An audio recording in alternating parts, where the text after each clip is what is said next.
The first sound I heard was the kettle clicking off. It was late morning. The house was quiet. Too quiet. The kind of silence that makes you notice every small thing, every breath, every creak of old wood. I was standing in the kitchen holding a mug, about to pour the tea Vanessa had prepared for me before she and my son left on their cruise. 7 days. That was how long they would be gone. 7 days of me watching my grandson Eli while they relaxed on a luxury ship somewhere in the Caribbean. Vanessa had smiled when she handed me the box of tea packets. "Margaret," she said, "you need to drink this every morning and every night. It will help with your nerves and your sleep." She said it in that gentle voice she always used when she wanted something. I had believed her. I always did. The water was steaming. I lifted the kettle and started to pour. That was when I heard it. "Grandma?" The word froze me in place. My hand trembled. The kettle hovered in the air. Eli stood in the doorway. For 8 years, my grandson had never spoken a single word. Doctors said he was nonverbal. Therapists said he might never speak. Vanessa told everyone he lived in his own world. Yet there he was, standing straight, looking at me. "Grandma," he said again, clear and calm, "do not drink that tea." "Mom put something in it." The kettle slipped from my hand and clattered into the sink. My heart felt like it stopped beating. Eli walked toward me slowly, his small face serious, in a way no 8-year-old face should ever be. "You have to listen to me, Grandma. She has been putting medicine in your tea." "Bad medicine?" I grabbed the counter to keep from falling. "You can talk," I whispered. He nodded. I always could. I stared at my grandson, my mind spinning. 8 years of silence.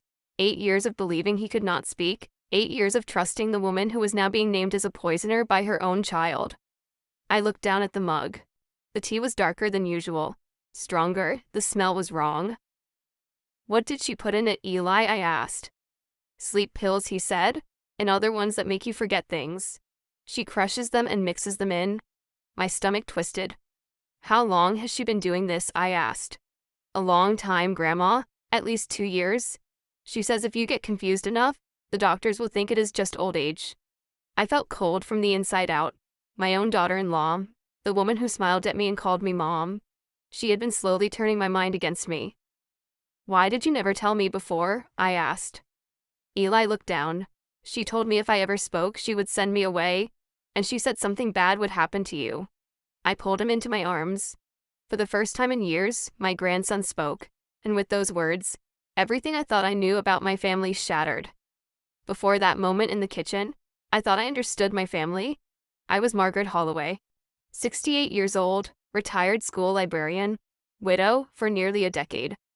I lived in the same quiet suburban house my husband and I had bought when our son was still in high school.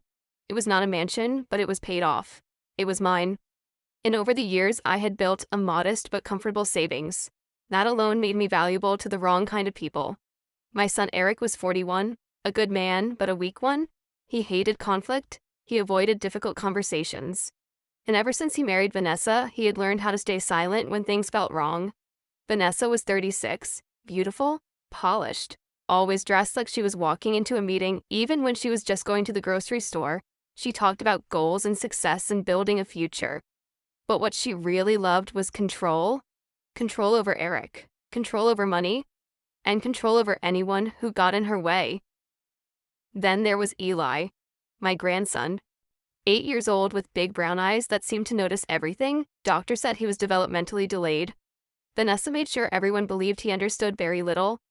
But I had always felt something else behind his quiet. When I visited, he watched people closely, too closely, like he was studying them. I thought he was just observant. Now I knew he was surviving. Vanessa controlled everything in that house. What time Eli went to bed, what he ate, who was allowed to talk to him, even what I was allowed to give him. If I brought him a toy or a book, she would inspect it first. If I tried to spend time alone with him, she always found a reason to be nearby. She liked to say it was because he had special needs. But now I understood. She was afraid of what he might say. Over the last 2 years, Eric and Vanessa had begun talking about me differently. They said I was forgetful, that I was not as sharp as I used to be, that maybe it was not safe for me to live alone anymore. At first I believed them. I had been tired, foggy, confused sometimes. I blamed my age. I never imagined that someone was making me that way on purpose. And all this time, the only one who knew was the child they believed could not speak at all. The week Eric and Vanessa left for their cruise was not random. Vanessa had planned it carefully. She told everyone they needed a break, that parenting a special needs child was exhausting, that they deserved something nice, and while they packed swimsuits and sunscreen, she was packing something else for me. Tea, little paper packets neatly stacked in a box on my kitchen counter. Margaret, she said the morning they left, I made this special for you. It will help with your nerves and your sleep. Just one in the morning and one at night. Her smile was warm. Her eyes were not. Eric hugged me before they left. Mom, he said, are you sure you will be okay with Eli for a whole week? I told him I had raised him. I could handle one child. Vanessa leaned down and kissed my cheek. Make sure she drinks all of it, she whispered to Eli, thinking he could not understand. Then they were gone.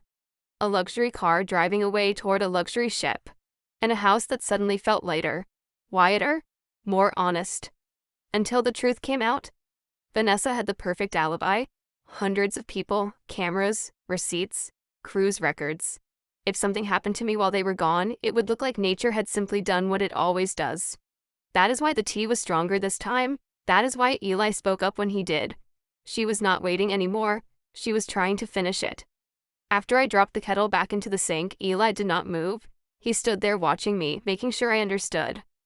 Grandma, he said, you have to pour it out, all of it. I slowly tipped the mug into the sink. The dark liquid disappeared down the drain. My hands were shaking. Come sit with me, I said. We went to the small table by the window. Eli climbed into the chair across from me like he had done 1,000 times before, except now he was looking straight at me, not down at his hands. I need you to tell me everything, I said, even if it is scary. He took a deep breath. Mom makes me pretend I cannot talk. When doctors come, when teachers come, when anyone comes, she says if I ever talk, bad things will happen. What kind of bad things? I asked. She said she would send me to a place where kids never come back. And she said you would get very sick if I told anyone. My heart ached. When did you start talking, Eli? I always could, he said quietly. I just learned not to. He told me how Vanessa would close the bedroom door at night and talk on the phone, how she would crush pills with the back of a spoon and pour the powder into my tea packets, how she would count them, measure them, write things down. What kinds of pills? I asked. Sleep pills. Ones for being calm, some from bottles, some in little plastic bags. Do you know why she was doing it? Eli nodded. She says you have money in the house and that Dad will get it when you are gone. And she says he listens to her. My chest tightened. How long has this been happening? I asked. Since I was 6, he said. That is when you started sleeping more when you came over? 2 years? 2 years of slow poison? Why did she make you pretend to be different? I asked. Because no one listens to kids like me, he said. She said if something ever went wrong, they would never believe me.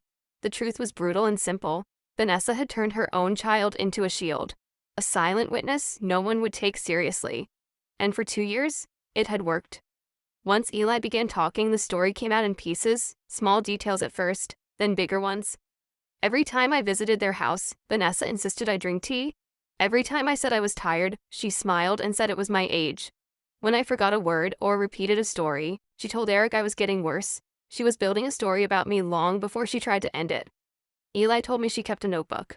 She wrote down how I acted after I drank the tea. If I was slow, if I was confused, if I forgot things. She would say things like, that one worked well, or maybe more next time. I felt sick hearing it. This was not care, it was testing. Vanessa was not trying to help me, she was trying to find the right amount of medicine to make me disappear quietly. And she was doing it in a way that looked natural. Doctors expect older people to slow down. They expect memory problems. They expect sleep issues. That was her shield. I thought about the last 2 years. The afternoons I could not keep my eyes open. The times I forgot where I parked. The mornings I woke up feeling like my head was full of cotton. I had blamed myself. I had apologized. I had started to believe I was losing my mind. And all along, someone was putting it there. Eli said sometimes Vanessa talked about money, about how much nursing homes cost, about how long people live, about how much longer she was willing to wait. I asked him what she meant by that. He looked down. She said if you did not go soon, she would have to help it happen. That was when I knew. This was not neglect. This was a plan, a slow plan, and now, a fast one. That afternoon, Eli showed me something I will never forget. He led me into the guest bedroom, where he stayed when he visited. Under his bed, taped to the wooden frame, was a thin folder. "Mom hides things here," he said. "She thinks I only look at my toys." Inside were papers Vanessa had printed, articles about memory loss, about elderly confusion, about how doctors decide when someone is no longer capable of living alone. Some pages were highlighted. Some had notes written in neat handwriting: expected decline, normal aging, loss of judgment. Then there were pages about medications, how certain drugs affect older people, how mixing them can make someone sleepy, forgetful, slow. There were numbers in the margins, times, dosages. One page had a sentence underlined 3 times. "Accidental overdose in elderly patients often goes unnoticed." I sat on the bed, holding those pages, feeling like the air had been pulled from the room. This was not fear. This was planning. Eli pointed to one sheet. "She wrote this the night before they left." It was a list. My name at the top. Dates, short notes. More tired, more confused. Increase next dose. The last line made my hands shake. Cruise week final increase. She had decided. This was when she wanted me gone, not someday, not eventually. Now? And the only reason I was still alive was because an 8-year-old boy found the courage to break 8 years of silence. Once I saw those papers, I knew one thing for sure. We could not just confront Vanessa. We needed proof. Real proof. The kind no one could explain away. That night, after Eli went to bed, I made 2 phone calls. The first was to my doctor. I told her I'd been feeling foggy and unwell for a long time. I asked if medicine could cause symptoms that look like memory loss. She said yes. I asked if blood tests could show what was in my system. She said yes again. The second call was to my lawyer. I asked her what kind of evidence was needed to prove someone was harming an elderly person. She said medical records, documents, and recordings. That was when the idea came to me. If Vanessa believed her plan was working, she would talk. People always talk when they think they have won. I bought a small recorder the next morning. Eli and I practiced. When other people were around, he would go back to being silent. When we were alone, we planned. We would let Vanessa think the tea was doing its job. We would let her feel safe, and when she came back, we would let her say everything she believed. That was our trap, and it was the only way to stop her. Vanessa called on the second night of the cruise. Eli told me she always did. I put the phone on speaker so he could hear. "Margaret," she said, "are you doing okay over there?" I made my voice slow, a little weak. "I think so, dear. I have been very tired." "Have you been drinking the tea?" she asked. "Yes," I said. "Just like you told me, it tastes stronger than usual." "That is good," she said. "Stronger means it is working." I pretended to be confused. "Working for what, dear?" "For your sleep and your nerves," she said quickly. "You have been so anxious lately." I paused. "Sometimes I forget things," I told her. Yesterday I could not remember what day it was. There was a small silence on the line. Then her voice softened in a way that made my skin crawl. "Oh, Margaret. That happens when people get older. You should rest more." Eli was watching me closely. "I feel dizzy sometimes," I added. "That is normal," she said. "Just do not go anywhere. It is better to stay home and relax." That was the moment I knew. She did not want me to go to a doctor. She did not want me to leave the house. She wanted me right where I was, safe, quiet, and slowly disappearing. "You are doing great, Margaret," she said. "We will take care of everything when we get back." After she hung up, Eli whispered, "She is happy." I nodded. Yes. And that meant she was walking straight into our trap. The next morning I went to see my doctor. I did not tell Eric or Vanessa. I told Eli to wait for me in the living room and pretend to play. The blood tests were quick. The waiting was not. By the afternoon, my phone rang. "Margaret," my doctor said, "your results are not normal. There are several medications in your system that you are not prescribed. Sleep aids, anxiety drugs, in levels that can cause confusion, memory loss, and dangerous side effects." My hands tightened around the phone. "Could they have killed me?" I asked. "Yes," she said quietly. "If the doses increased, it could have stopped your breathing." When I hung up, I sat in silence for a long time. Then I called my lawyer. Then I called the police. Not to make a report yet, but to ask what I should do when the person came back. They told me to stay calm, to gather everything, to call when she arrived. When I told Eli what the doctor said, he nodded. "I told you," he said softly. We were not guessing anymore. We were surviving. 3 days later, the sound of a car pulling into the driveway made my heart race. Eric and Vanessa were back. I sat in my living room chair, slouched slightly, letting my hair fall loose around my face. Eli sat on the floor with his toys, silent and still, just like he had been trained to be.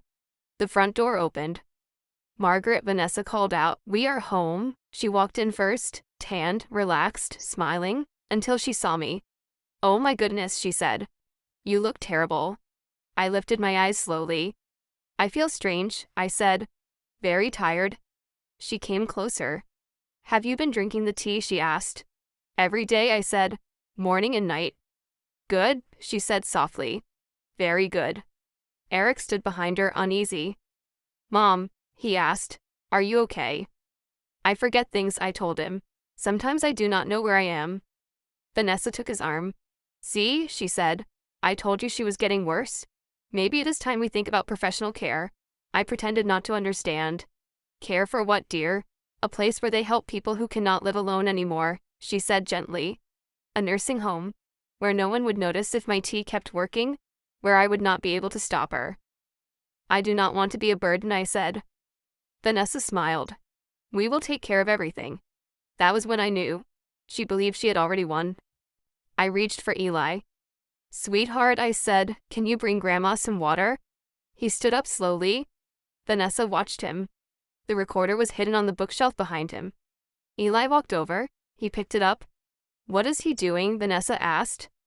Eli turned around. "It is a recorder," he said clearly. Vanessa froze. Eric stared. Eli kept going. "I have been recording Mom talking about the medicine she puts in Grandma tea." Vanessa stepped back. "That is not funny," she said. "He cannot talk." "I can talk," Eli said. "I always could. You just made me afraid." Eric dropped into a chair. "Eli," he whispered, "you can speak?" "Yes, Dad. Mom told me if I ever spoke, she would send me away and hurt Grandma." Vanessa shook her head. "He is lying." I stood up. "No," I said. "He is telling the truth." I pulled out the folder. "Your notes, your plans, your doses." Vanessa's eyes went wide. "That means nothing." I opened one page. "Cruise week final increase." "What does that mean, Vanessa?" Eric looked sick. "You were trying to kill her," he said. Vanessa's mouth opened, then closed. "You do not understand," she said. "She was in the way. That was enough." I picked up the phone. "The police are on their way," I said. Vanessa tried to move toward Eli. I stepped in front of him. "You will not touch him again." The sound of sirens filled the air before Vanessa could say another word. She looked around the room as if she might find a way out. There was none. 2 officers came through the door. I handed them the folder, the recorder, the medical report from my doctor. "This woman has been poisoning me," I said, "and she has been forcing her child to stay silent to hide it." Vanessa tried to speak. They did not let her. Eric sat with his head in his hands. Eli stood beside me. For the first time in his life, he was not hiding. Vanessa was taken away, in handcuffs, still shouting that no one would believe a confused old woman and a broken child. But this time she was wrong. The truth was louder than she ever was. The weeks that followed felt unreal. Doctors confirmed the damage to my body. Therapists confirmed the damage to Eli's mind.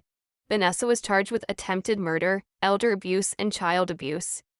Eric broke down. He said he had seen signs but had been too afraid to face them.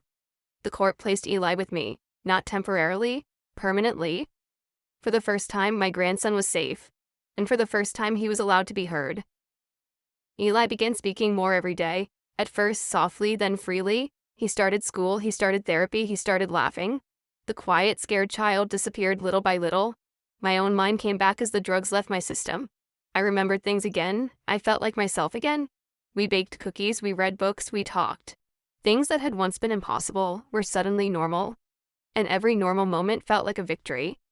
Sometimes revenge is not about hurting someone back. Sometimes it is about surviving them. Vanessa thought silence made her powerful, but silence is fragile. Truth always finds a way out. Eli lost 8 years of his childhood to fear. I nearly lost my life to deception, but together we stopped it. If the story moved you, tell me where you are watching from. And ask yourself one question: what would you have done in my place? Like this video, share it with someone who needs to hear it, and remember, your voice matters.